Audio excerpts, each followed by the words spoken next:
The winter of 1889 brought an unusual chill to the small town of Cedar Ridge, Arizona. Frost clung to the sagebrush like bitter memories, and the few townsfolk who ventured onto Main Street pulled their coats tighter against the biting wind that swept down from the mountains. It was the kind of cold that seeped into bones and stayed there, much like the prejudice that had taken root in the hearts of the townspeople. On the eastern edge of town, where the last of the wooden buildings gave way to desert scrub and rocky outcroppings, a ramshackle shelter stood alone. It was barely more than canvas stretched over crooked poles, patched with whatever materials could be scavenged: old flour sacks, pieces of hide, even newspapers stuffed into the gaps. This was where Nayeli lived, if it could be called living. She had been beautiful once, before grief carved its marks into her face. Her Apache heritage showed in her high cheekbones and dark eyes that held depths no white man cared to explore. At 26, she moved with the quiet grace of her people, but her shoulders carried a weight that made her seem older. The townspeople called her the Apache widow when they bothered to speak of her at all, spitting the words like they tasted of poison. Nayeli wrapped her thin shawl tighter as she tended the meager fire outside her shelter. The smoke stung her eyes, but it was nothing compared to the sting of memory. 2 winters ago, her husband, a Mescalero Apache warrior named Joseph Crow Feather, had tried to make peace. He'd come to Cedar Ridge under a white flag, hoping to trade fairly to show that not all Apache were the raiders the newspapers claimed. The town's answer had been swift and final, a rifle shot that echoed still in Nayeli's dreams. She had stayed, though she couldn't say why. Perhaps because leaving meant admitting he was truly gone. Perhaps because she had nowhere else to go. Her husband's people had scattered after the last failed uprising, and her own family, a Mexican mother and Apache father, were long dead. So she remained on the margins, surviving on what little work she could find, mending clothes for the few who would deal with her, gathering herbs to sell to travelers, sometimes going hungry when both failed. The town's hatred was a living thing. Women crossed the street when they saw her coming. Men's eyes followed her with a mixture of suspicion and something darker that made her skin crawl. The sheriff, Tom McKenna, had made it clear she was tolerated only as long as she caused no trouble. "One complaint," he'd said, tobacco juice staining his gray beard. "And you'll be run out faster than you can say scalp hunter." As darkness fell that December evening, the wind picked up, carrying the promise of a storm. Nayeli secured the flaps of her shelter and checked her dwindling supplies. A handful of cornmeal, some dried beans, strips of jerky that were more leather than meat. It would have to last until she could gather more mesquite pods or find someone willing to trade. The first drops of sleet began to fall when she heard it, a sound that didn't belong to the storm, a horse's labored breathing, the drag of boots through gravel. Nayeli's hand went instinctively to the knife at her belt, a gesture born of 2 years of vulnerability. She peered through a gap in the canvas, squinting into the gathering darkness. A figure stumbled into view, leading a horse that looked ready to collapse. The man was tall, that much she could tell, but he moved like every step was agony. His duster coat was dark with what might have been rain, or might have been blood. As she watched, he took 3 more lurching steps before his knees buckled. He hit the ground hard, his hat rolling away into the sagebrush. The sensible thing would be to stay hidden. A white man collapsing near her shelter could only bring trouble. If he died here, she'd be blamed. If he lived and told people she'd been near him, she'd be blamed for that too. But as the sleet turned to hail, pelting down with increasing fury, she saw him try to rise and fail. His horse stood over him, head hanging low, sides heaving. Nayeli cursed softly in Apache, then Spanish, then English for good measure. Her mother had always said her compassion would be her downfall. "The world is cruel, mija," she'd whispered on her deathbed. "Don't let your heart make you weak." But Nayeli was already moving, pulling her shawl over her head as she ventured into the storm. The man was conscious, but barely so, his eyes unfocused as she approached. Even in the dim light, she could see the dark stain spreading across his shirt. a bullet wound, high on the left side. His face was weathered by sun and wind, marked by lines that spoke of hard living. Beneath the trail, dust and blood. She guessed him to be perhaps 35, with dark hair and features that might have been handsome in better circumstances. "Help!" he managed to rasp, though his eyes showed no real hope of receiving it. She should leave him. Every practical bone in her body screamed it. But his horse, a sturdy bay mare, whinnied softly, and something in that sound decided her. She couldn't save everyone, couldn't even save her husband, but maybe she could save this one soul. Getting him to her shelter was a battle against the storm and his considerable weight. He tried to help, pushing himself up with arms that shook like cottonwood leaves. But he was weak from blood loss. Nayeli was strong from years of hard living, but it still took everything she had to half drag, half carry him the 50 yards to her tent. Inside, she worked by the light of her single candle, cutting away his shirt to reveal the wound. The bullet had passed through, which was good, but it had taken a piece of him with it. She'd seen worse, had helped her mother treat Apache warriors after raids, but this would require all her skill. As she cleaned the wound with the last of her whiskey, the man's eyes focused on her face. Recognition dawned, followed quickly by wariness. "You're the Apache woman," he said, voice thick with pain and something else. Not hatred exactly, but not trust either. "Be quiet," she told him, pressing a folded cloth against the wound. "Save your strength." He studied her as she worked, this woman the town reviled, whose gentle hands were trying to save his life. "Why?" he asked finally. Nayeli didn't answer. She didn't know herself. Instead, she concentrated on her task, using skills her mother had taught her, knowledge passed down through generations of Apache women who had tended their wounded in caves and canyons, always hiding, always hunted. The storm raged outside, shaking the flimsy shelter. She could hear his horse nearby, probably seeking what little protection the rocky outcropping provided. When the bleeding finally slowed, she sat back on her heels, exhausted. "You need rest," she said. "The fever will come." "Luke," he said suddenly. "My name, it's Luke Coulter." She nodded but didn't offer her own name in return. He probably knew it anyway. The Apache widow didn't have the luxury of anonymity in Cedar Ridge. As predicted, the fever came with the dawn. Luke thrashed and muttered, lost in delirium.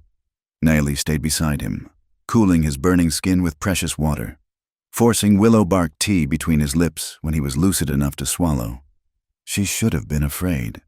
A white man in her shelter, wounded and raving. If anyone discovered him here, they wouldn't wait for explanations. But fear had become such a constant companion these past 2 years that she barely noticed its presence anymore.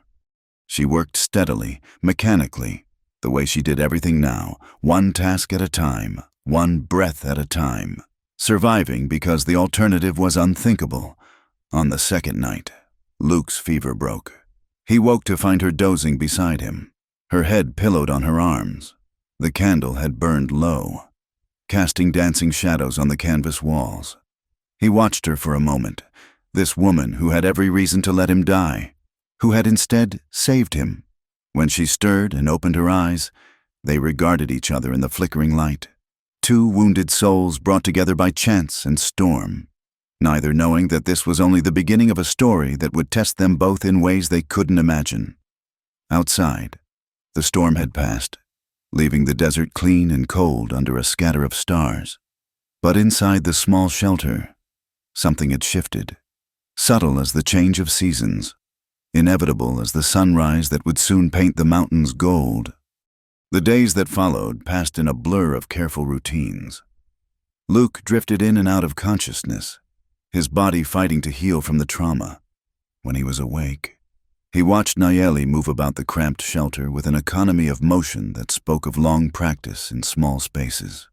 She rarely spoke, and when she did, her voice was soft, measured, as if she'd learned that silence was safer than words. On the 4th morning, Luke felt strong enough to sit up, though the effort left him breathless. Nayeli was outside. He could hear her tending to his horse. When she returned, carrying a pot of pine needle tea, she found him propped against the shelter's wooden frame, studying his surroundings with the sharp eyes of a man accustomed to assessing danger. "You should lie down," she said, not meeting his gaze. "I have imposed enough." Luke replied, his voice still rough. "Soon as I can ride, I'll be gone." She set the pot down carefully. "You won't make it a mile. The wound needs time."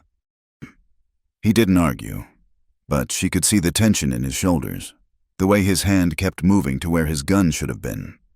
She'd hidden it, along with his rifle. Not out of malice, but practicality. A fevered man with weapons was a danger to everyone, including himself. "My guns," he said, confirming her thoughts. "Safe." She poured the tea into a cracked cup. "You'll have them when you leave." He accepted the tea, their fingers brushing briefly.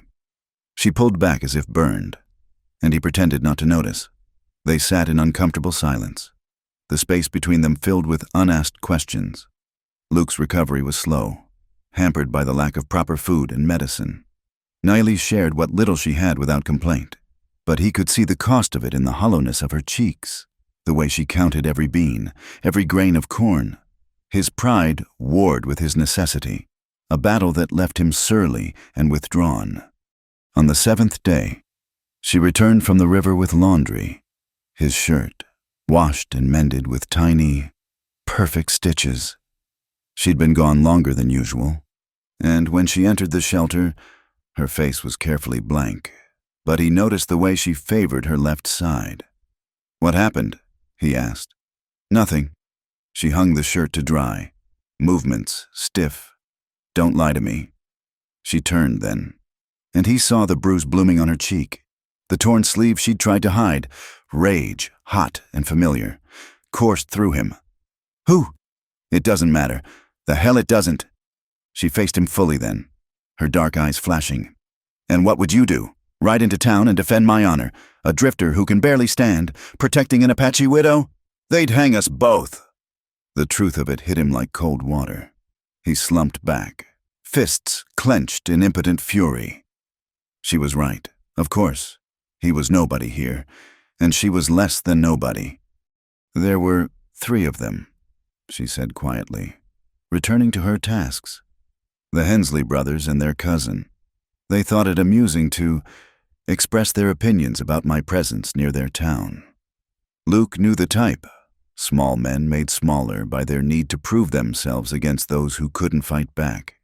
He'd encountered plenty in his travels, but sitting here, weak and useless while she bore the marks of their cruelty, made him feel a shame deeper than any wound.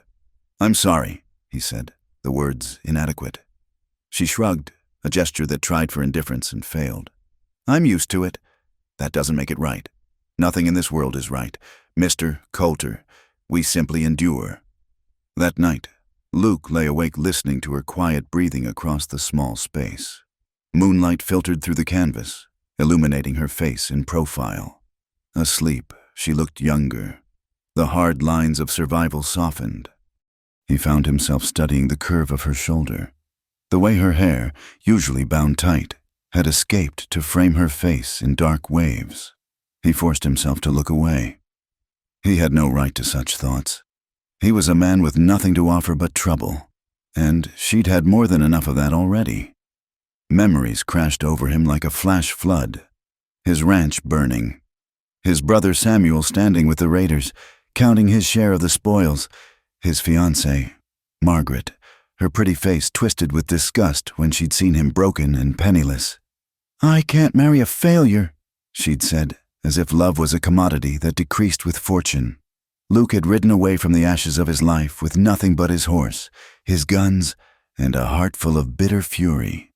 He'd hired himself out where he could, riding fence, hunting bounties, anything to keep moving, keep from thinking. The bullet that had brought him low had been meant for someone else. He was sure. He'd simply been in the wrong place, a hazard of the aimless life he'd chosen. Now here he was, saved by a woman the world had discarded, sharing her meager shelter while she bore fresh bruises for the crime of existing. The next morning, Nayeli woke to find Luke attempting to stand. He'd managed to pull himself upright, but swayed dangerously, sweat beading on his forehead. "Stubborn fool," she muttered in Apache, moving to steady him. I can't just lie here. You can and you will." But she helped him outside, where he could relieve himself with some dignity. The morning sun was sharp and bright, showing the harsh beauty of the desert landscape. His mare nickered softly from where she was tethered, and Luke was grateful to see the animal looked well tended. "Thank you," he said, "for taking care of her too." Nayeli nodded, supporting his weight as they made their slow way back. "She's a good horse, loyal. Better than most people." Luke agreed, then winced as the movement pulled at his wound. Back inside, she checked the injury, satisfied to find it healing clean. Her touch was clinical, professional, but Luke found himself acutely aware of her proximity, the warmth of her hands, the scent of sage and wood smoke that clung to her hair. "There," she said, stepping back.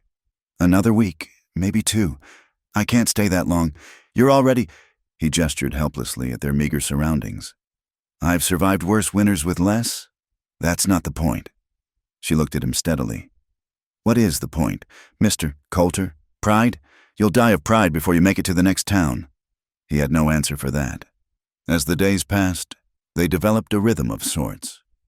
Luke grew stronger, able to help with small tasks, mending harnesses, preparing simple meals, maintaining the fire. They spoke little, but the silence became companionable rather than strained. He learned her movements, the way she hummed softly when she thought he was sleeping, how she always checked the horizon before stepping outside. One evening, as they shared a thin soup made from rabbit bones and wild onions, Luke found himself talking. He hadn't meant to, but something about the firelight and her quiet presence loosened his tongue. He told her about the ranch, about building it up from nothing with his father and brother, about his mother's death when he was 12, how it had changed his father, made him hard and distant. "Samuel was always different," he said, staring into the fire. "Ambitious. Thought the old man was too slow, too cautious. When the raiders came, I thought we'd fight them together. Instead—" He trailed off, the betrayal still too raw to voice completely. Nayeli listened without judgment, occasionally adding wood to the fire. When he finally fell silent, she spoke. "My husband believed in peace," she said softly. "He thought if he could show them we were not all warriors, not all savage, things could change. He learned English, took a Christian name, tried to walk in both worlds." Her voice caught slightly. "They shot him while he was speaking. Mid-sentence, he was telling them about our crops, how we'd learned to farm." Luke felt the weight of her loss, understood suddenly that his own grief was just one note in a symphony of sorrow that played across this harsh land. "I'm sorry," he said, knowing how empty the words were. She looked at him then, really looked at him, and he saw past her walls to the woman beneath. Strong, yes, but also achingly lonely, carrying a burden of grief that would have crushed someone weaker. "We're all sorry," she said. "It changes nothing." But something had changed. There in the firelight with their sorrows laid bare, the space between them seemed smaller, charged with an awareness that neither acknowledged but both felt. When their eyes met now, it was with understanding rather than wariness. That night, Luke lay awake again, but this time it wasn't pain that kept him from sleep. It was the growing realization that leaving would be harder than he'd thought, and staying might be the most dangerous thing he'd ever done. Not because of the town or his wounds, but because of the woman sleeping across from him, whose strength humbled him and whose sadness called to his own like an echo across a canyon. The storm arrived without warning on a late December night, sweeping down from the mountains with a fury that turned the world white. Snow fell in thick curtains, driven horizontal by winds that screamed like spirits across the desert. Luke woke to the sound of the shelter's frame groaning under the assault, canvas walls snapping like gunshots. Nayeli was already up, securing loose corners and checking the stakes. Snow had begun to drift through gaps in the makeshift walls, and the temperature had plummeted. Their small fire struggled against the wind that found every opening. "We need to move everything to the center," she said, raising her voice above the storm. "Away from the walls." They worked together in the dim light, piling their few possessions, blankets, food stores, cooking pot, in the middle of the shelter. The space, already small, became cramped.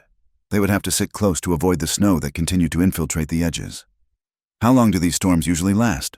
Luke asked, though he suspected he knew the answer. "Days. Sometimes. This one feels angry." By morning, snow had drifted halfway up the shelter walls. The world outside had vanished into a white void. Luke tried to open the entrance flap and was met with a solid wall of snow. "We're buried," he said, fighting down a touch of panic. Nayeli remained calm. "The frame will hold. We have wood for a few days, food for longer if we're careful. And if it outlasts our supplies." She gave him a look that suggested such questions were pointless. "Then we learn what hunger truly means." They settled into an enforced closeness, the storm having reduced their world to a space no larger than a prison cell. To keep warm, they had no choice but to share blankets. Sitting shoulder to shoulder near the struggling fire, Luke was acutely aware of every point of contact, the way her breath misted in the cold air, how she tucked her hands into her sleeves like a child, to pass the time and perhaps to avoid thinking about their proximity. They began to talk, really talk, not the careful exchanges of the past days, but actual conversation. "How did you learn English so well?" Luke asked during their second day trapped. "My mother," Nayeli replied, feeding another precious piece of wood to the fire. "She was Mexican, captured by Apache raiders when she was 15. My father took her as his wife, but he was kind to her. He let her teach me Spanish and the English she'd learned from the mission schools." "That must have been difficult, caught between worlds." She smiled sadly. "I belong nowhere fully, too Apache for the Mexicans, too Mexican for some Apache, and too much of both for the whites." "And your husband?" Joseph understood. His mother was Chiricahua, his father a trader. He knew what it meant to walk between. Her voice softened with memory. "He used to say we'd make a new world for our children, one where they could be whole instead of divided."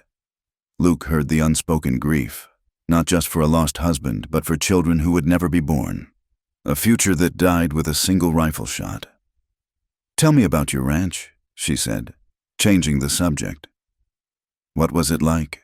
So he did, surprising himself with the details he remembered, the way the grass looked in spring, green as hope, the sound of cattle lowing at dawn, the pride in his father's eyes when they'd brought in their first real herd. "We built the main house from timber we cut ourselves," he said. "Took 3 summers. My mother designed it. She wanted big windows facing east to catch the morning light. Said it would make breakfast cheerful." He smiled at the memory. "She died before we finished it, but we put in those windows anyway." "She sounds lovely." "She was tough as boot leather when she needed to be, but gentle too. She could doctor a calf, shoot a rattlesnake, and still serve Sunday dinner with flowers on the table." "You miss it, the land?" It wasn't a question. Luke stared into the fire, seeing past and present collide, every damn day. "But it's gone now." Samuel made sure of that. "Nothing is ever truly gone," Nayeli said quietly. "It lives in here." She touched her chest, over her heart. "The land remembers us even when we're no longer on it." Her Apache philosophy should have seemed foreign to him, but instead, it resonated. They sat in comfortable silence, listening to the storm rage outside their small shelter. As night fell, the cold deepened. Their fire was burning dangerously low on fuel, and Luke could see Nayeli calculating how long they could make it last. Without discussion, they moved closer, sharing body heat under the combined blankets. "I'm sorry," Luke said when she shivered against him. "This isn't proper. Proper is for people who can afford it." She replied pragmatically, "We need to survive." Still, there was a tension in how carefully they held themselves, maintaining what distance they could while the necessity of warmth drew them together. Luke could feel her breathing, the way she gradually relaxed as warmth seeped between them. "May I ask you something?" he said into the darkness. "Why did you save me, really?" She was quiet so long he thought she wouldn't answer. When she did, her voice was barely above a whisper. "Because I could. Because for once, I had the power to choose life over death. Does that make sense?" "Yes," he said, and meant it. On the third night, with the storm still raging and their wood nearly gone, they lay close together in the dark. The cold was a living thing, seeking every gap in their defenses. Nayeli's teeth chattered despite their shared warmth. "Come here," Luke said gruffly, opening his arm. She hesitated, a lifetime of caution warring with necessity. Then, with a soft sigh, she curled against his side, her head fitting naturally into the hollow of his shoulder. He pulled the blankets higher, creating a cocoon of relative warmth. "Better?" he asked, his voice rough. "Yes." The word was muffled against his shirt. They lay still, each hyper-aware of the other. Luke could smell the sage in her hair, feel the trust implicit in her vulnerability. Something shifted in his chest, a loosening of bonds he hadn't realized were there. "Nayeli," he said, using her name for the first time.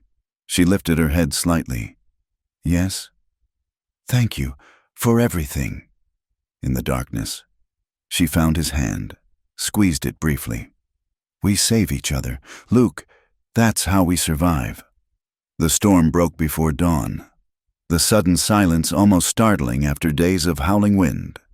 They ventured out to find a transformed world. Snow drifted to the shelter's roof in places, the familiar landscape made foreign by white. Working together, they dug out the entrance, gathered snow to melt for water, checked on Luke's horse who had weathered the storm in a small cave nearby. The shared work felt different now, charged with an awareness that hadn't existed before. That evening, as they sat by a rebuilt fire, Luke watched Nayeli preparing their meal. The past days had stripped away pretense, leaving something raw and real between them. He thought of Margaret, how she'd always kept herself at a distance, even in their most intimate moments. How different this was, this quiet understanding born of survival and shared sorrow. "What are you thinking?" Nayeli asked, catching his stare. "That I don't want to leave." The words hung between them, heavy with implication. She stopped stirring the pot, her shoulders tense. "You have to," she said finally. "When you're healed. This is no life for anyone." "Seems to me it's the most life I've had in years." She looked at him then, and he saw his own confusion reflected in her eyes, the dawning awareness that something had grown between them in the storm's forced intimacy, something neither had expected or sought. "Don't," she said softly. "Don't make this harder than it has to be." But Luke could see the war in her face, duty against desire, past against possibility. He rose, moving to sit beside her, close enough to touch but not touching. "What if it doesn't have to be hard?" he asked. "What if we chose something different?" "There is no different for people like us," she said, but her voice wavered. "You're white. I'm Apache. The world won't let us forget that. The world left us to freeze together. Maybe that means something." She turned to face him fully, and the firelight caught the tears she'd been fighting. "Luke," he kissed her then, softly, a question more than a statement. She went still, then with a sound like surrender, kissed him back. Her hands came up to frame his face, holding him as if he might disappear. When they broke apart, both breathing unsteadily, she pressed her forehead against his. "This is madness," she whispered. "Maybe," he agreed. "But it's the sanest I've felt in years." They held each other by the fire as the stars emerged, sharp and bright in the clear winter sky. Neither spoke of tomorrow or the world beyond their small shelter. For now, for this moment, they had found something worth more than safety or propriety. They had found each other. The morning after their kiss dawned bright and cold, ice crystals glittering on every surface like scattered diamonds. Luke woke to find Nayeli already up, moving about the shelter with a careful distance that hadn't been there before. She handed him coffee, weak, made from reused grounds. Without meeting his eyes, "We need supplies," she said, her voice carefully neutral. The storm depleted everything. Luke recognized the retreat, the walls sliding back into place. He wanted to reach for her, to recapture the honesty of the night before, but something in her posture warned him off. "I can ride to town," he offered. "Get what we need." "No."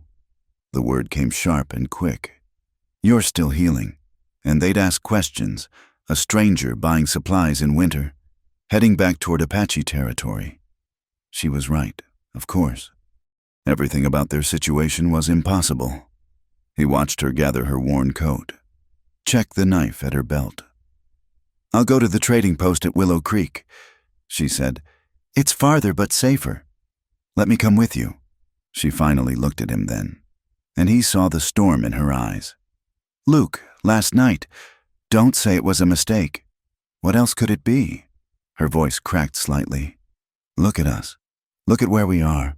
What kind of future could we possibly have?" He stood, crossed to her in 2 strides.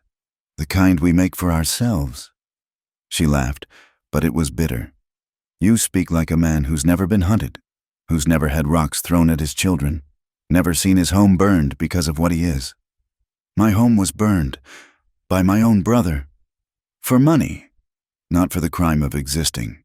She stepped back, rebuilding distance. "I need to go. The post closes early in winter." Luke caught her arm gently. "Naomi, please, don't run from this." She looked at his hand on her arm, then up at his face. "I'm not running. I'm surviving. There's a difference." She left him standing there, the taste of unspoken words bitter in his mouth. The hours crawled by. Luke tended the fire, checked on his horse, tried to busy himself with small repairs, but his mind kept circling back to Nayeli, out there alone in the cold. The Willow Creek post was a full day's journey on foot. She wouldn't return until tomorrow at the earliest. As the sun reached its zenith, Luke saddled his mare. His wound protested, but it was healing well enough. He couldn't sit idle while she faced whatever dangers the road might hold. He was adjusting the saddle blanket when he heard horses approaching. Instinct made him reach for his gun before remembering Nayeli had hidden them. He grabbed a piece of firewood instead, stepping into the shelter's shadow. 3 riders appeared, following the trail of Nayeli's footprints in the snow. Luke recognized the type immediately. Hard men with cruel faces, the kind who found sport in tormenting those who couldn't fight back. They dismounted near the shelter, laughing about something. "Told you she had to have a den somewhere," one said, a thick-bodied man with a scraggly beard. "Apache always do. Probably got all kinds of treasures hidden away," another added, younger but with mean eyes. "Things she stole from good Christian folks," the third, wearing a deputy's badge, seemed less enthusiastic. "Bill Hensley, we're just supposed to check on her, make sure she ain't causing trouble. We are checking," Bill replied with an ugly grin. Real thorough-like. They started toward the shelter. Luke's mind raced. He was outnumbered, wounded, and unarmed, but he couldn't let them ransack Nayeli's home. He stepped out, leaning heavily on the firewood like a walking stick. "Help you, gentlemen?" They stopped short, hands moving to guns. Bill Hensley squinted at him suspiciously. "Who the hell are you?" "Name's Luke Coulter." He affected a slight slur, swaying a bit. "Been sleeping off a powerful drunk." "This your place? Sorry, thought it was abandoned." "It ain't ours," the younger one said. "Belongs to that Apache." "Shut up, Pete," Bill snapped. He studied Luke more carefully. "You're that drifter got himself shot couple weeks back? Heard you was dead." Luke shrugged, playing up his apparent weakness. "Takes more than one bullet to kill a Coulter. Kind lady in town patched me up, pointed me to this place to sleep it off." "Kind lady," Bill snorted. "Ain't no kind ladies in Cedar Ridge would help a saddle tramp." "Well, maybe she wasn't so kind as she was business-minded," Luke said with a knowing leer that made his stomach turn. "If you catch my meaning." The men laughed, the tension easing slightly. Men like these understood transaction, not kindness. "Still," Bill said, "we ought to look around. Make sure the Apache ain't hiding nothing she shouldn't have." Look all you want, Luke said, gesturing broadly and almost falling. Nothing in there but fleas and a bad smell. I'm heading to town myself. Find somewhere with whiskey and women who ain't so particular about a man's heritage. He stumbled toward his horse, making a show of struggling with the saddle. The deputy helped him, seemingly glad for an excuse to avoid whatever Bill had planned. You didn't see no Apache woman around here? Pete asked. Brother, I've been drunk 3 days. Could have seen the Queen of England and not remembered. Luke hauled himself into the saddle with exaggerated difficulty. You boys have fun with your searching. I got a powerful thirst needs attending. He rode away slowly, every instinct screaming at him to look back, but he kept his eyes forward, playing the role of a man with nothing to hide. Only when he was out of sight did he circle back, approaching from a different angle. The men had entered the shelter. He could hear them tossing things about, Bill's voice carrying clearly. Check under them blankets. These savages always got secret places. Luke ground his teeth, weighing options. Then he heard something that changed everything. Well. Bill's voice turned oily with satisfaction. Look what we got here. Fresh food, women's clothes, and 2 bedrolls pushed close together. Seems our Apache widow's been entertaining. That drifter, Pete said excitedly. He was lying. They're together. Miscegenation, the deputy said uncomfortably. That's illegal, but it ain't our job to... It's our civic duty, Bill interrupted. Can't have white men laying with savages. Goes against God and nature. They emerged from the shelter, Bill carrying some of Nayeli's few possessions. Luke watched them mount up. Heard Bill say, She's got to come back sometime. We'll wait at Willow Creek. Catch her there. Ice filled Luke's veins. They knew where she'd gone. He waited until they were gone, then quickly gathered what supplies he could carry. His wound screamed as he mounted again, but he ignored it. Nayeli had several hours' head start, but she was on foot. If he pushed hard, he might reach her first. The ride was agony. His healing wound reopened, seeping blood through his shirt. The mare sensed his urgency and gave him everything she had, eating up the miles with ground-covering strides. The sun was dropping toward the horizon when he finally spotted a lone figure ahead. Nayeli heard him coming and turned, hand on her knife. Her eyes widened when she recognized him. Luke, what are you doing? Your wound! No time, he gasped, pulling up beside her. Hensley and his boys, they found the shelter. They're heading to Willow Creek to wait for you. The color drained from her face. How many? 3, including a deputy. She closed her eyes briefly, and when she opened them, he saw resignation. Then it's over. I'll have to leave the territory. Get on, Luke said, extending his hand. We'll go together. Luke, get on the damn horse. Nayeli, we can argue about it later. She hesitated another heartbeat, then took his hand and swung up behind him. Her arms went around his waist, and he felt her trembling against his back. Where? She asked. Away from here. Somewhere they won't follow. They rode through the gathering dusk, the mare laboring under the double weight. Luke's wound was bleeding freely now, and dizziness threatened to unseat him. Nayeli's arms tightened, holding him steady. There, she said, pointing to a cluster of rocks ahead. Hidden canyon. We can rest. The canyon was narrow, barely visible until they were upon it. Inside, ancient cottonwoods provided shelter, and a small spring bubbled from the rocks. Luke all but fell from the saddle, his legs giving out. Foolish man, Nayeli muttered, but her hands were gentle as she helped him to a flat spot beneath the trees. You've torn it open completely. She worked by moonlight, cleaning and rebandaging the wound with supplies from her pack. Luke watched her face, seeing the fear she was trying to hide. We can't keep running, she said quietly. You're in no shape to travel, and they'll come looking. Then we don't run, Luke said. We find somewhere defensible and make our stand. Against the law? Against the whole town? She shook her head. That's not a stand. It's suicide. He caught her hand, stilling her movements. What's the alternative? You disappear into the desert. I go back to drifting, pretend none of this happened. Yes, she whispered. but her fingers twined with his. That's exactly what we do. We survive. That's not surviving. That's just dying slowly. She looked at him then, tears streaming down her face. I can't lose someone else, She stopped, but the unfinished word hung between them. Say it, Luke urged softly. I can't. Why? Because saying it makes it real, and real things can be taken away. He pulled her close, ignoring the protest from his wound. She resisted for a moment, then melted against him, her tears soaking his shirt. It's already real, he murmured into her hair. Has been since that first night. They held each other under the cold stars, two wounded souls finding warmth in the wilderness. Tomorrow would bring choices, dangers, the need for plans and action. But tonight, in this hidden place, they had each other.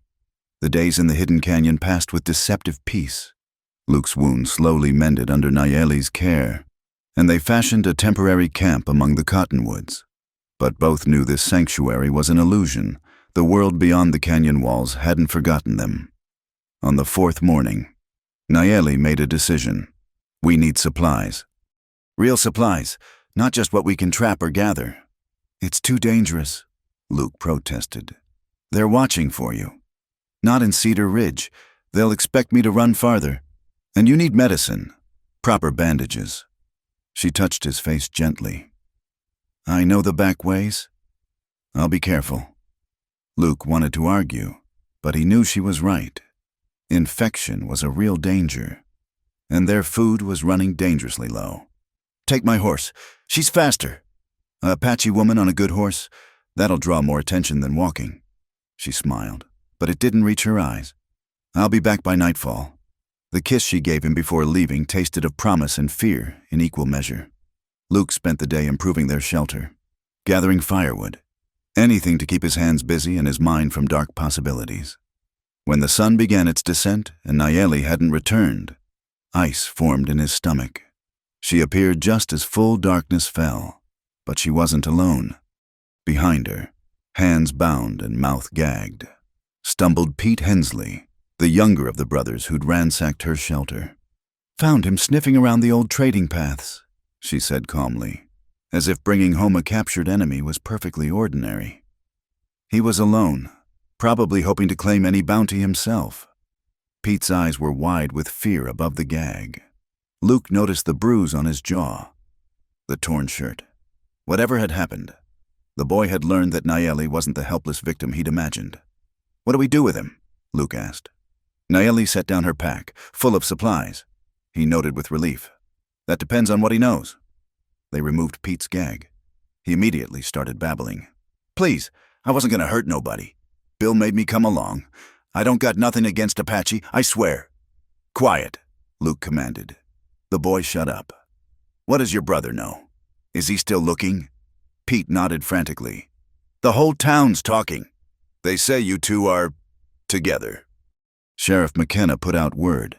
$50 for information about the Apache woman's whereabouts. Bill figures to collect. Nayeli and Luke exchanged glances. $50 was serious money, enough to motivate every down-on-his-luck drifter in the territory. Is that all? Nayeli asked softly. There was something in her voice that made Pete shrink back. There's more. Sam Watson saw smoke from this direction yesterday. Bill's planning to come looking with a proper posse tomorrow. Maybe 8, 10 men. Luke's jaw tightened. Those weren't good odds, especially with him still healing. Please, Pete whimpered. I got a wife. Mary's expecting our first child. I only came along 'cause Bill threatened to tell everyone about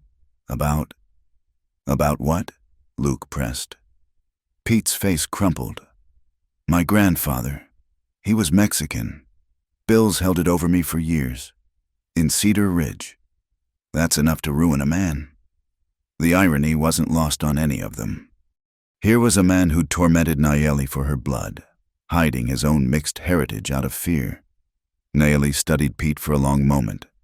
Your wife, Mary Carpenter, the schoolteacher's daughter? Pete nodded miserably. She was kind to me once, Nayeli said quietly. Gave me water when others would have let me thirst. She looked at Luke. We let him go. He'll run straight to his brother, Luke warned. No, Pete said quickly. No, I swear. I'll tell them I couldn't find nothing. That you must have moved on. His eyes pleaded with them. I never wanted this. Any of it. I just wanted to fit in, to be accepted. The price of acceptance is often our soul. Naomi said. She cut his bonds with swift efficiency. Go home to your wife, Pete Hensley. Forget what you've seen here, and next time you're tempted to throw stones at someone for their blood, remember your own secret. Pete scrambled to his feet, backing away. Thank you. God bless you both. Go, Luke said harshly. Before we change our minds. The boy fled into the darkness. Luke turned to Naomi. That was risky. Everything's risky now. She began unpacking the supplies. Medicine, bandages, ammunition for Luke's guns, food. But Mary Carpenter showed me kindness when she had nothing to gain. Perhaps her husband will remember that debt. That night, they sat close by their small fire, very aware that it might be their last peaceful evening. Luke cleaned and loaded his weapons while Naomi prepared a meal from their new supplies. We could leave tonight, Luke suggested. Head for Mexico, California, somewhere we could start fresh. Running in darkness with a posse on our heels? Naomi shook her head. Your wound wouldn't take it, and... She paused, staring into the fire. I'm tired of running. This is my land. My husband is buried here. My parents. Why should I be driven away? Because staying might mean dying. She looked at him then, fierce and beautiful in the firelight. Then at least I'd die on my own terms, on my own land. Can you understand that? Luke thought of his own lost ranch, the soil his father had worked, the dreams buried with burned timber. Yes, I understand. They made love that night with a desperate tenderness, aware that each touch might be the last. Afterward, they lay entwined, listening to the night sounds of the canyon. Tell me about California, Naomi said softly. What's it like? Luke had been there once, years ago. He painted pictures with words, golden hills, the vast Pacific, cities where a man's past mattered less than his prospects. She listened with her head on his chest, and he felt her tears, though she made no sound. Dawn came too soon. They rose and prepared with the efficiency of people who'd faced danger before. Luke strapped on his guns, checked his ammunition. Naomi bound her hair back, tucked her knife where she could reach it quickly. There's a box canyon about 2 miles north, she said. Defensible, with water. If we're going to make a stand. The sound of horses cut her off. Many horses, moving fast. Luke grabbed his rifle, pushing Naomi behind him. Too late for the canyon, he said grimly. The posse appeared at the canyon mouth. 8 men, as Pete had warned. Bill Hensley led them, his face twisted with righteous fury. Sheriff McKenna was there too, looking uncomfortable but determined. Luke recognized others, townsmen who'd probably never hunted anything more dangerous than rabbits, drawn by money and the thrill of the chase. Luke Coulter, McKenna called out. We know you're in there. Come out peaceful-like, and nobody needs to get hurt. What are the charges? Sheriff? Luke called back. Harboring a fugitive, miscegenation, disturbing the peace. McKenna's voice suggested he knew how thin these charges were. Just come on out. We'll sort it all legal-like back in town. Bill Hensley laughed. Legal? Only law that Savage understands is a rope. That's enough, Bill, McKenna warned. But Luke could see the sheriff's heart wasn't in it. He was here because the town expected it, not from any sense of justice. You want us? You come get us, Luke said, levering around into his rifle. The posse spread out, taking cover behind rocks. Luke counted their positions, calculated angles. He was a good shot, but 8 men were too many. They'd flank him eventually. Luke, Naomi whispered. Let me go out. They want me, not you. You could ride away. Don't. His voice was fierce. We're in this together. The first shot came from Bill Hensley, splintering bark from the cottonwood beside them. Luke returned fire, sending the man diving for better cover. Then the canyon erupted in gunfire. Luke fought with cold precision, making every shot count. He dropped one man with a shoulder wound, sent another scrambling back with a near miss. Beside him, Nayeli reloaded his spare rifle with steady hands. But the numbers were against them. The posse worked around their flanks, gaining better positions. A bullet creased Luke's arm. Another shattered rock near Nayeli's head. Then, unexpected, shouting from the canyon mouth. New riders appearing. Luke's heart sank.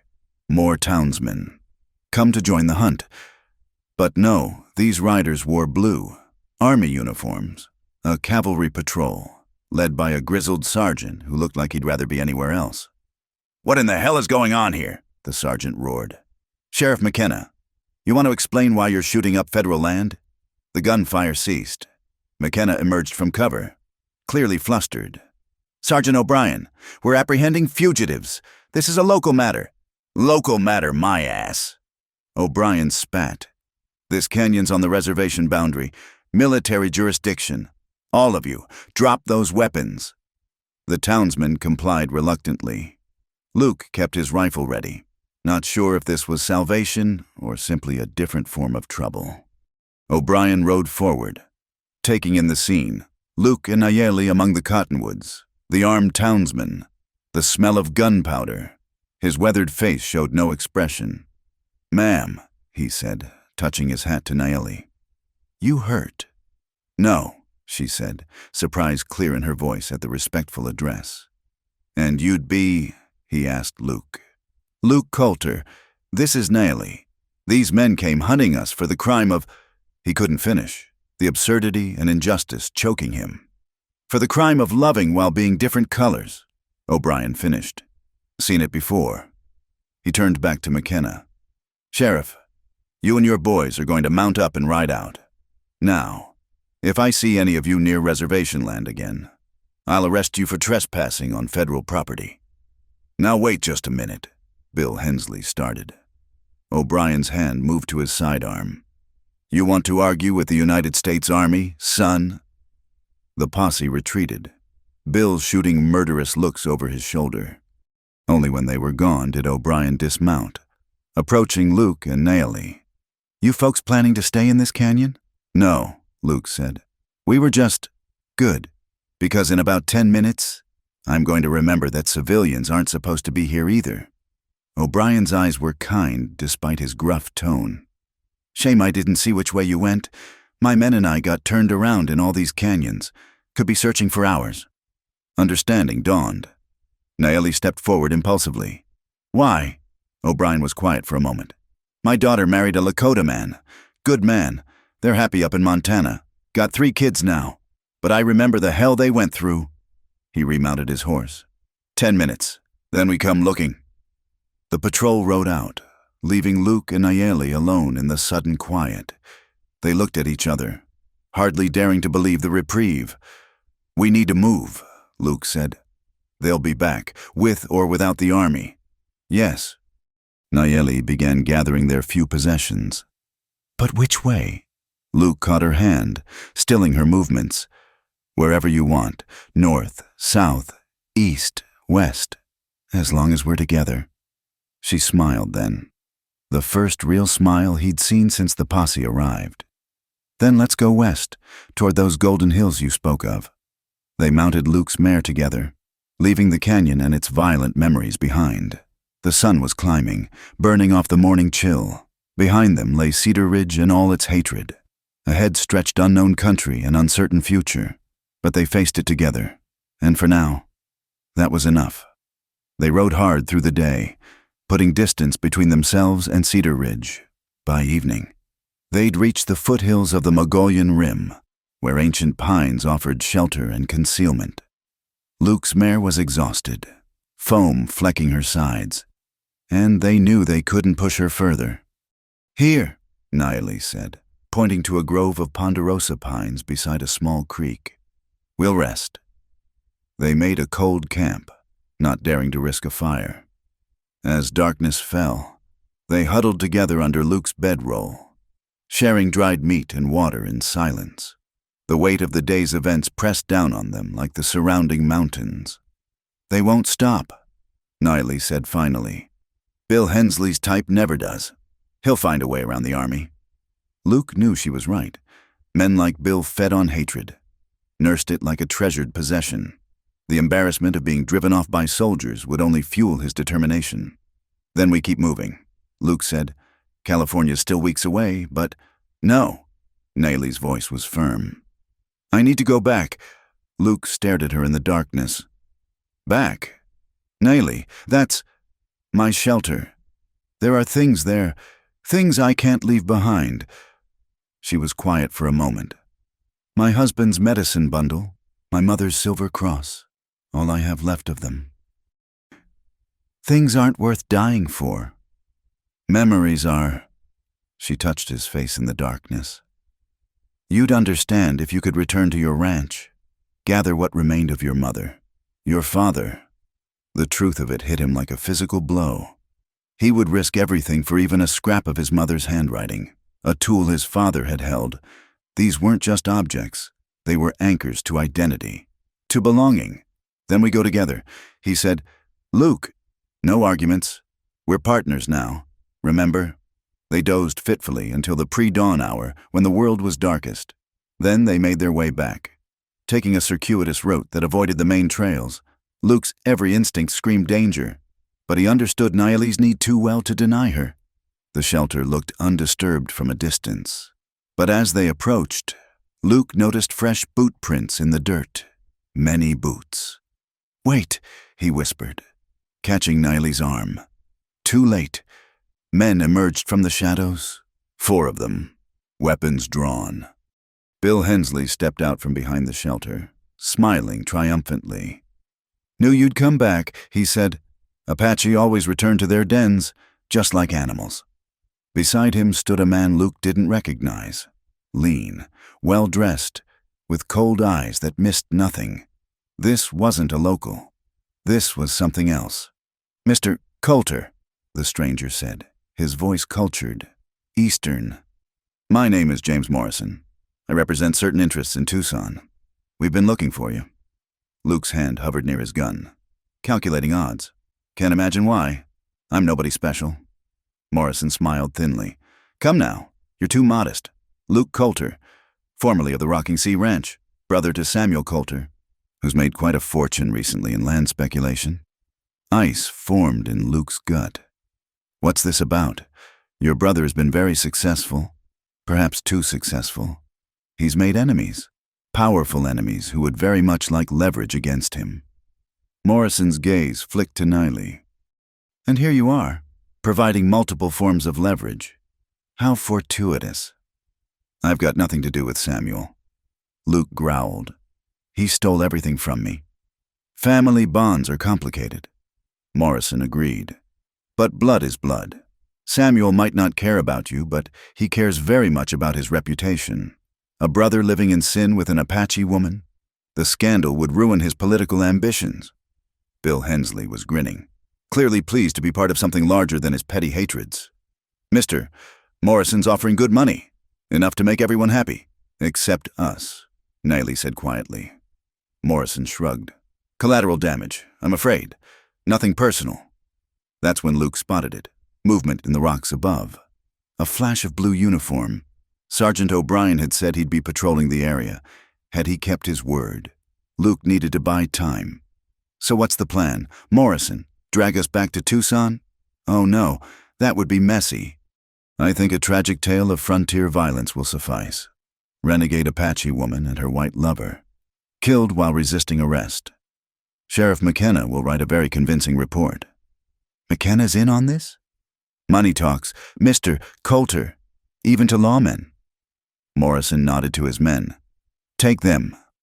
The gunfight erupted suddenly and violently. Luke drew and fired in one motion. His first shot taking one of Morrison's men center mass.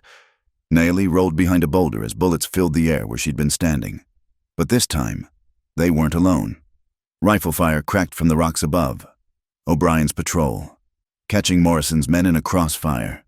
The neat ambush turned into chaos. Bill Hensley, faced with real danger instead of helpless victims, panicked and ran. Morrison, cooler under fire, snapped shots at Luke while retreating to better cover. Luke felt a bullet tug at his shirt as he moved to shield Nayeli. "The shelter!" she shouted over the gunfire. "I need to get inside." "Are you insane?" But she was already moving, using the chaos as cover. Luke cursed and followed, laying down covering fire. They dove through the entrance as bullets shredded the canvas behind them. Inside, Nayeli went straight to a corner, dropping to her knees and digging frantically.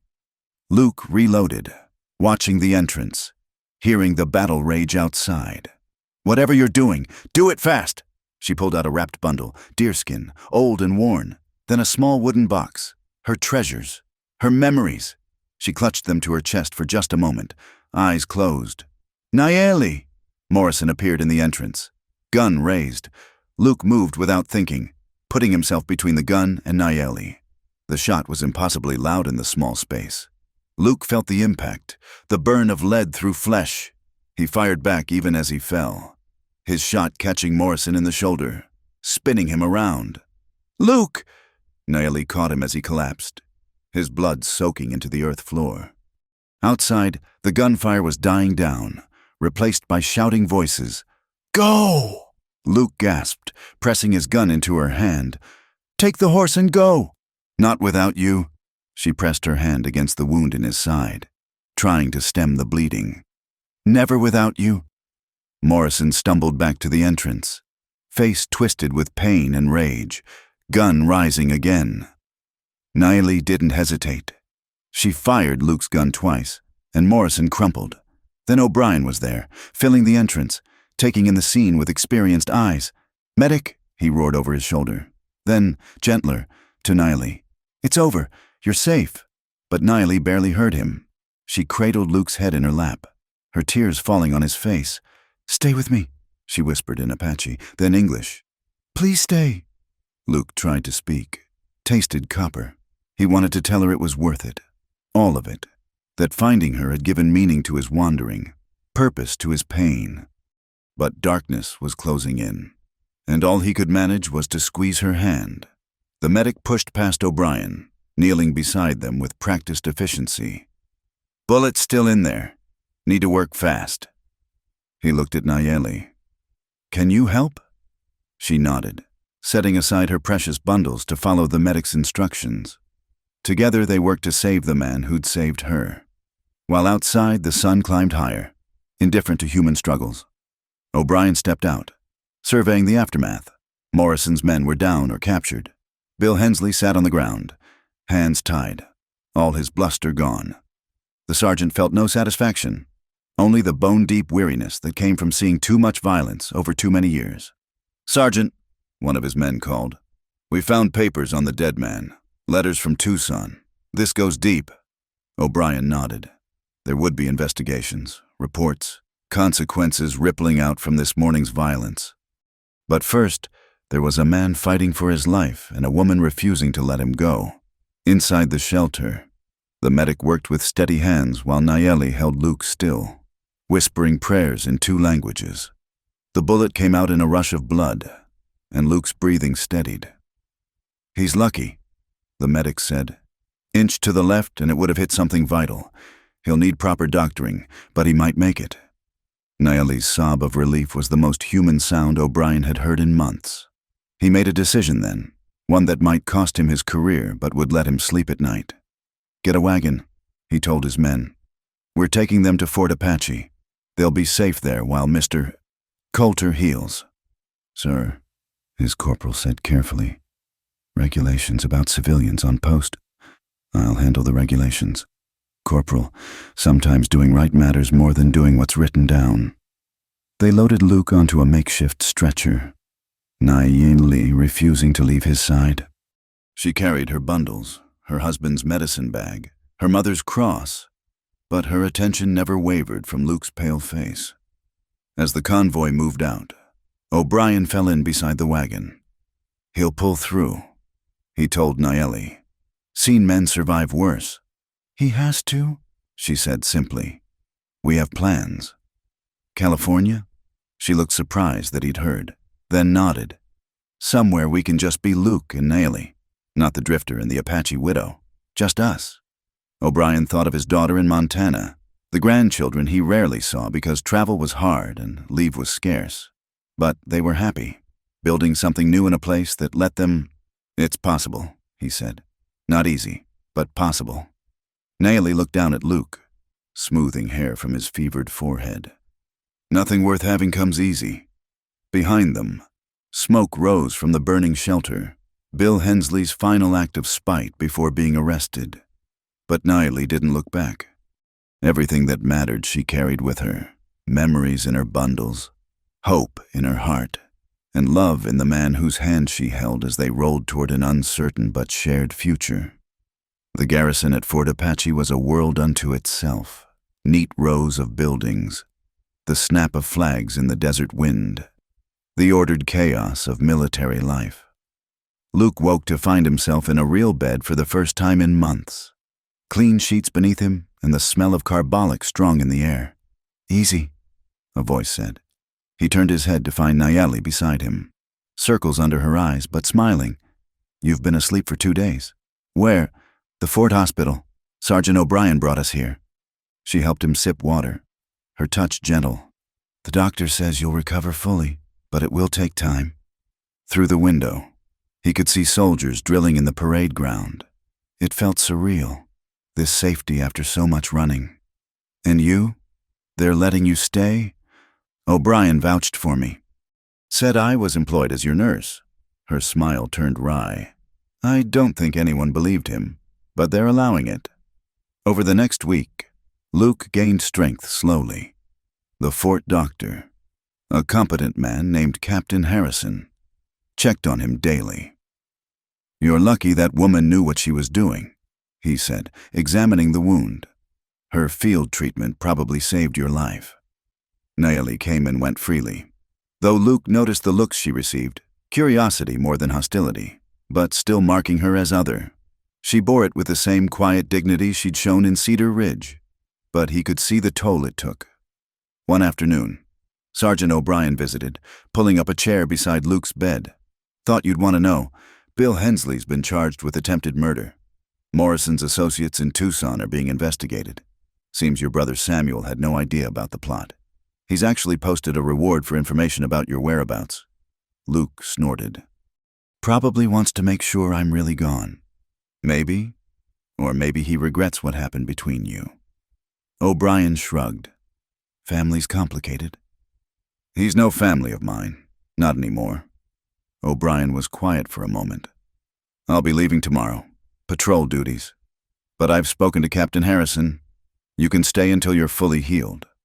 And then you'll need to move on. This is still Arizona territory. The law here—" He didn't need to finish. They all knew what the law said about relationships like theirs. That evening, Naomi brought news of her own. "I've been talking to Mrs. Patterson, the lieutenant's wife.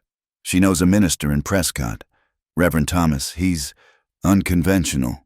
Performs marriages the territorial authorities might not recognize." Luke studied her face. "Is that what you want? Marriage?" She looked away. "I had that once. I thought it would protect us, make us acceptable. I was wrong." She met his eyes. "But I find myself wanting it again. Not for protection or acceptance, for us." "Naomi?" Luke struggled to sit up straighter. "I have nothing to offer you. No home, no land, barely enough money to get us to California. You have yourself. That's all I need. You deserve better. I deserve to choose," she said firmly. "And I choose you. Luke Coulter, if you'll have me." He pulled her close, ignoring the protest from his wound. "I'd marry you tonight if I could stand." "Then heal faster," she whispered against his lips. 2 weeks later, Luke was on his feet, though still weak. O'Brien had returned from patrol with sobering news. "Word spread about what happened at Cedar Ridge. There are men looking for you both, some for the bounty, some for their own reasons." "We knew this day would come," Luke said. "There's a supply wagon heading to Prescott tomorrow. I've arranged for you to travel with it. From there," O'Brien spread his hands, "that's up to you." That night, Nayeli packed their few belongings, her treasured bundles, Luke's guns, the supplies O'Brien had quietly provided. They didn't speak much, both feeling the weight of another departure, another uncertain road. The wagon left at dawn, driven by a taciturn teamster who asked no questions. Luke and Nayeli rode in back among the supplies, hidden from casual view. The journey took 3 days, winding through mountain passes and across high desert plains. Prescott was a bustling town, full of miners and merchants, fortune seekers and the businesses that served them. They found Reverend Thomas in a small church on the edge of town, a thin man with kind eyes and hands marked by honest work. "Sergeant O'Brien sent word," he said, studying them. "I need to be clear. I can perform the ceremony, but the territorial government won't recognize it. In their eyes, you'll still be—" "We know," Luke interrupted. "We're not doing this for them." The Reverend nodded slowly. "Then let's discuss arrangements." The ceremony took place the next evening, in the church with only the Reverend's wife as witness. Nayeli wore her best dress, simple calico, but clean and carefully mended. Luke had managed to find a relatively new shirt. They had no rings, but Nayeli produced her mother's silver cross. "This blessed my parents' union," she said. "Let it bless ours." Reverend Thomas performed the ceremony with quiet dignity, adapting the traditional words to fit their circumstances. When he pronounced them husband and wife in the eyes of God, if not man. Luke kissed his bride with a tenderness that made the Reverend's wife dab at her eyes. "Where will you go?" Reverend Thomas asked afterward. "California," Luke said. "I have a cousin in Sacramento who might help us get started. The journey's hard, especially in winter.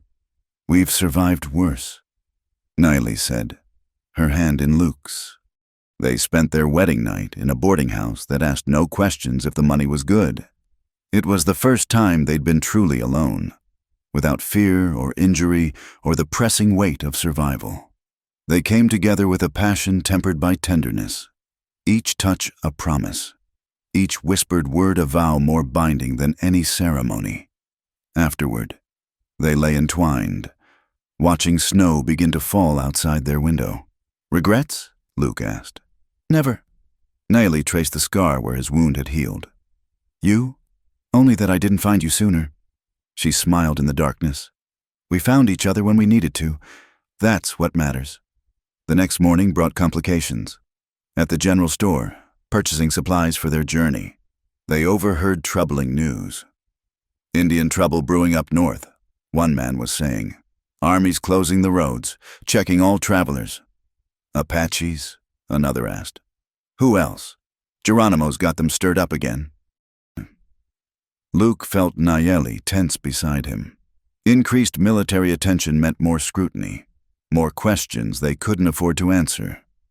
Outside, she voiced what he was thinking. "We can't go north. They'll stop us for sure. South, then, through the Sonoran Desert. It's harder, but less traveled. In winter, we'll manage."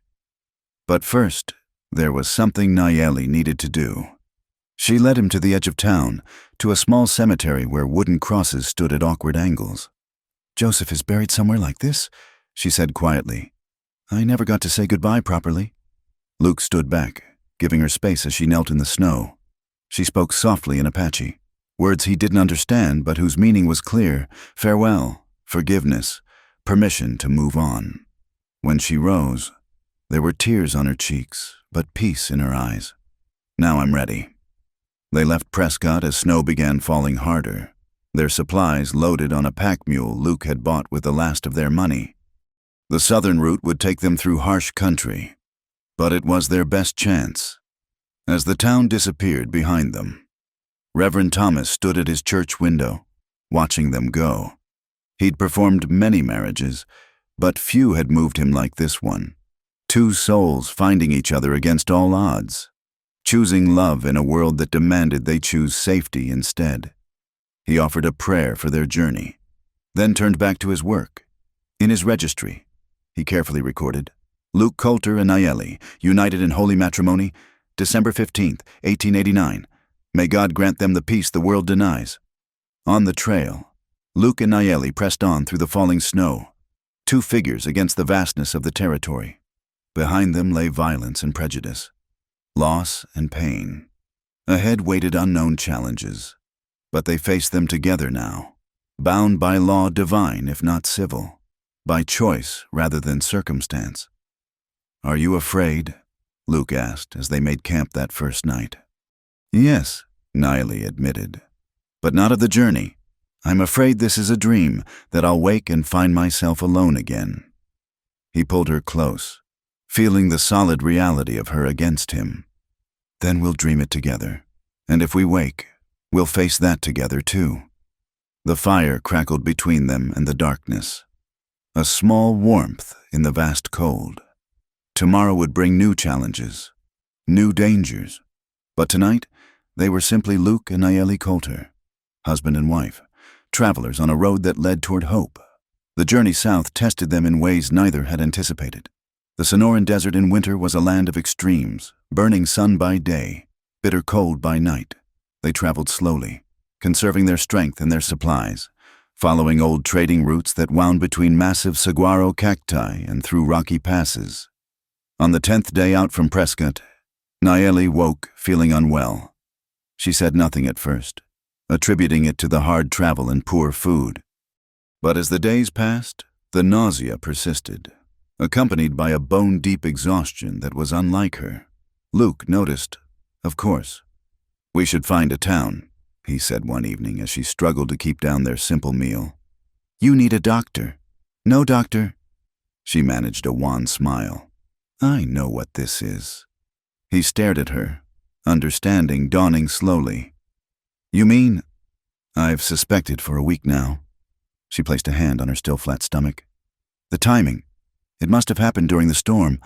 When we first—" Luke was beside her in an instant, his face a mix of joy and terror. "A baby. Our baby. Yes, but the journey. The danger." "Women have been having babies on hard journeys since the world began," she said firmly. "We don't stop. We can't stop." But they did adjust their pace, taking more frequent rests, choosing easier paths when possible. Luke fussed over her constantly, which she bore with amused patience.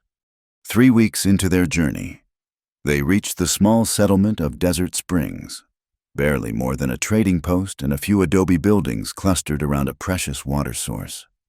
The proprietor, a leathery man named Josiah Wells, eyed them suspiciously. "Don't get many travelers this time of year," he said, "especially not mixed couples." Luke's hand moved toward his gun, but Nayeli touched his arm. "We're married," she said calmly, "before God and man." Wells studied them a moment longer, then shrugged. "None of my business. You got money, you can trade." They resupplied carefully, knowing their funds were running dangerously low. As Nayeli examined cloth that might serve for baby clothes, a Mexican woman approached her. "You are with child," the woman said. It wasn't a question. Nayeli nodded cautiously. "I am Rosa. I help women with babies." "You need herbs for the sickness?" She switched to Spanish, and Nayeli responded gratefully in the same language. They spoke for several minutes while Luke watched, not understanding but trusting Nayeli's judgment. Rosa sold them packets of herbs and gave advice about traveling while pregnant. As they prepared to leave, she pressed a small carved wooden charm into Nayeli's hand. "For protection," she said. "Your child will need all the help God provides."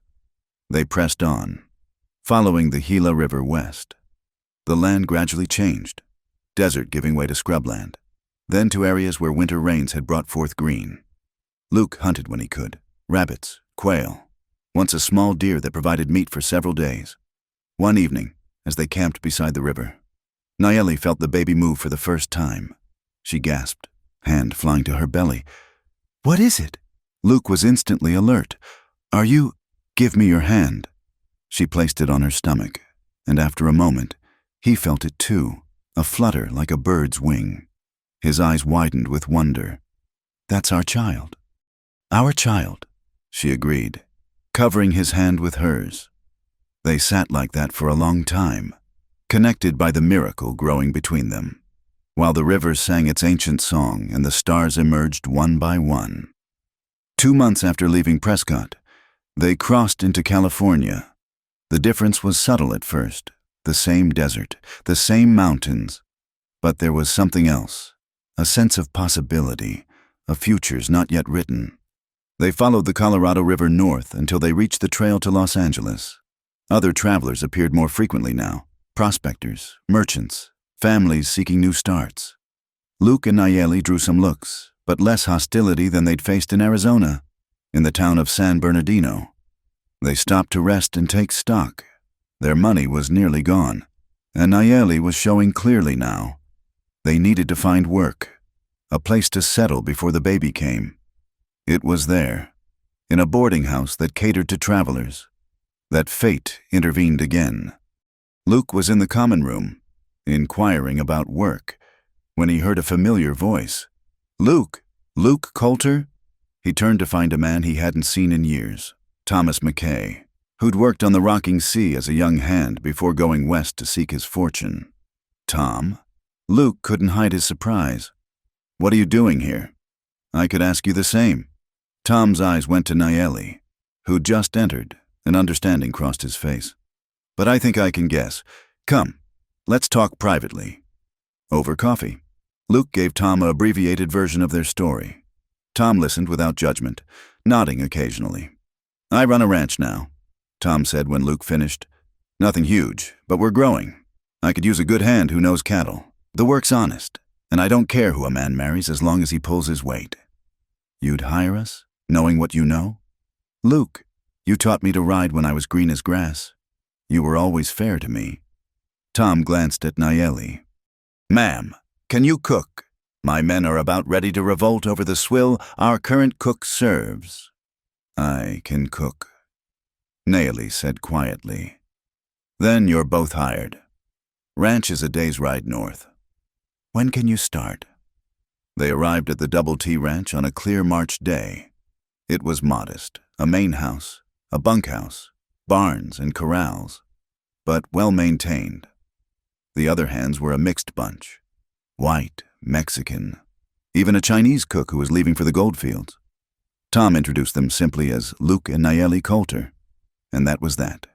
If the men had thoughts about their marriage, they kept them to themselves. What mattered here was work, and Luke threw himself into it with desperate gratitude. Nayeli took over the kitchen, transforming basic ingredients into meals that had the cowboys singing her praises. She worked until her growing belly made it difficult, then worked sitting down, directing Tom's wife, Mary, who'd come to help. When are you due? Mary asked one afternoon, watching Nayeli knead bread dough. 2 months, I think, maybe less. You'll need things. Baby clothes, blankets. Mary was already making lists. We'll have a proper welcome for this little one. The kindness nearly undid Nayeli. After so long being treated as less than human, this simple acceptance was overwhelming. Spring came to the valley in a rush of green grass and wildflowers. Luke worked from dawn to dusk, saving every penny, planning for their future. He'd found a small abandoned cabin on the edge of Tom's property that could be fixed up. Tom agreed to let them use it in exchange for Luke's continued work. They spent Sundays repairing it, patching the roof, chinking the walls, making it ready for a family. Other families from nearby ranches sometimes stopped by, curious about the new arrivals. Most were polite if distant. A few were genuinely welcoming. California's different, one woman told Nayeli. Not perfect, mind you, but different. People come here to start over. In early May, Nayeli's pains began. Luke rode hard for the nearest midwife while Mary stayed with her. The labor was long but uncomplicated, and as the sun set, their daughter entered the world with a cry that Luke swore was the most beautiful sound he'd ever heard. What will you name her? The midwife asked, cleaning the baby with practiced hands. Nayeli looked at Luke, and he saw his own thoughts reflected in her eyes. This child would bridge worlds, would need strength for the journey ahead. Hope, Nayeli said softly. Hope, Elizabeth Coulter. A good name. The midwife agreed, placing the baby in Nayeli's arms. Luke sat beside them on the narrow bed, one arm around his wife, one finger trapped in his daughter's impossibly small fist. Hope had her mother's dark hair but lighter skin, and when she opened her eyes, they were the gray-blue that might darken or might not. "She's perfect," he whispered. "She's ours," Nayeli corrected. "That makes her perfect." Tom visited the next day, bringing gifts from the ranch hands: a carved wooden horse, a knitted blanket, a silver dollar for luck. "You've got a place here as long as you want it," he told Luke. "Both of you. All three of you." As summer turned toward autumn, they settled into a rhythm of ordinary life that felt miraculous after so much running. Luke worked the ranch, earning respect through competence and reliability. Nayeli tended their home and child, slowly forming friendships with other women in the valley.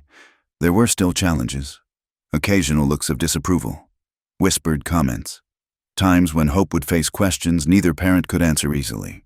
But here, in this small corner of California, they'd found something precious, a chance to be a family, to build rather than merely survive. One evening, as they sat outside their cabin watching Hope toddle through the wildflowers, Luke thought about the journey that had brought them here. From that bitter winter night when a wounded stranger had stumbled to Nayeli's shelter, through all the pain and prejudice, to this moment of simple peace. "Do you ever regret it?" he asked. "Everything we've been through." Nayeli looked at him, then at their daughter, who was studying a butterfly with intense concentration. "How can I regret the road that brought me her? Even the hard parts. Especially the hard parts. They taught us we're stronger together than alone." Hope toddled over, offering her father a somewhat crushed flower with a brilliant smile. Luke accepted it as if it were finest gold, sweeping her up into his arms. "What do you think, little one?" he asked. Was it worth it? Hope's answer was to pat his face with chubby hands and babble something that might have been Papa, or might have been pure joy. As the sun set behind the mountains, painting the sky in shades of rose and gold, the Coulter family went inside their small but sturdy home. Luke lit the lantern while Nayeli prepared supper, Hope playing at their feet. Through the window, the first stars appeared in the California sky.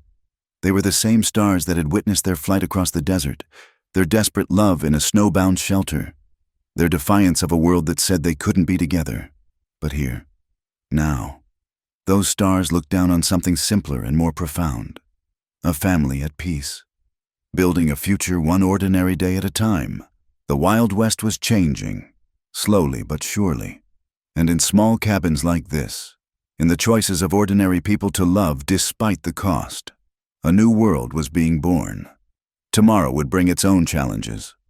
There would be those who'd never accept them, laws that didn't recognize their union, battles their daughter would have to fight.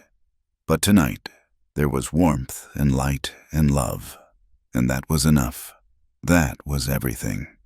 Thank you for listening to this story of love and survival in the Old West. If you've enjoyed following Luke and Nayeli's journey, please let us know in the comments where you're listening from.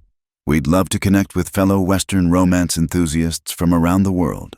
Don't forget to subscribe to the From Wild West channel for more tales of courage, passion, and the untamed frontier. Share your thoughts about this story in the comments below. What touched your heart? What would you have done in their shoes? Your engagement helps us continue bringing these powerful stories to life. Happy trails, partners.